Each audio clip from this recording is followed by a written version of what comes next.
dengan media tanah. Kalau di Indonesia terkenal dengan media tanah kuburan. Tanah kuburannya juga bukan tanah kuburan yang sembarangan.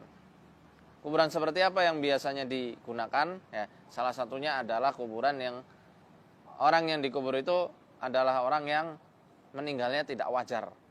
Biasanya karena kecelakaan atau dibunuh atau yang darahnya mengalir ke tanah. Itu biasanya diambil.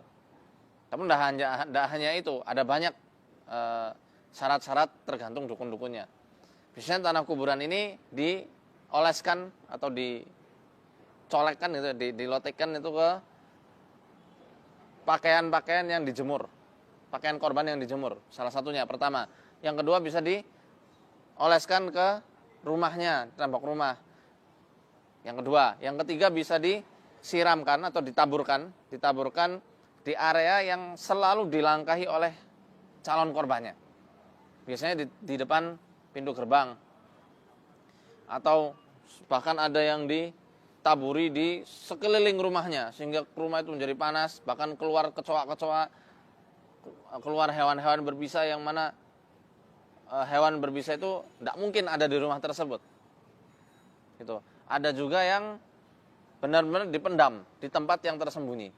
Entah itu di ujung-ujung rumahnya atau mungkin di rumah dukunnya. Gitu. Tanda-tandanya nanti akan kita ketahui. Gitu ya. Lalu kemudian yang keempat adalah sihir api. Dengan elemen api ini dalam kitab Awfaq sendiri dijelaskan untuk menimbulkan sihir mahabbah kepada seorang wanita itu biasanya dengan menggunakan sihir elemen api ini. Dibakar dengan bukhur atau dengan kemenyan atau dengan apapun itu yang menjadi syarat-syaratnya. Kalau dalam Awfaq itu menggunakan bukhur merah. Ada asma-asma tertentu yang diyakini mampu untuk mendatangkan kekuatan dengan disembelihkan kodok. Ya. Ada juga yang menggunakan telur ayam, ditulisi nama-nama tertentu dan nama calon korbannya, kemudian ditaruh di tempat sumbu api menyala. Itu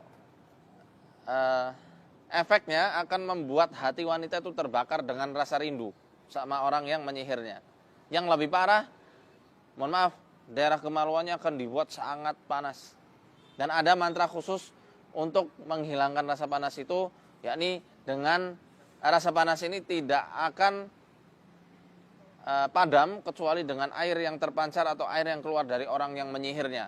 Otomatis jikalau tidak dizinai, dikawini antara dua ini. Ini jenis-jenis sihir yang memang sangat keji yang harus kita waspadai. Ada juga Rabdul Falakiyah, ada Daurah Falakiyah. Ini yang biasanya menggunakan sihir-sihir nujum dari bangsa Kisdan, dari bangsa Kildan yang Nabi Ibrahim alaihissalam diutus kepada mereka zaman dahulu. Nah, ini juga banyak. Kalau sihir-sihir yang menggunakan metode nujum, itu sakitnya akan dibuat sakit di saat-saat tertentu. Di saat-saat tertentu saja. Ada yang tahunan, ada yang bulanan, mingguan, bahkan harian. Mengikuti peredaran matahari, peredaran bulan, peredaran bintang. Tergantung upah sihir yang diberikan kepada dukun. Semakin sering, upahnya semakin tinggi. Jutaan, puluhan juta, bahkan sampai ratusan juta hanya untuk membunuh dan menyakiti orang. Nauzubillahi min dzalik. Semoga Allah menjaga kita dari kejahatan-kejahatan makhluknya. A'azanallahu wa iyyakum. Assalamualaikum warahmatullahi wabarakatuh.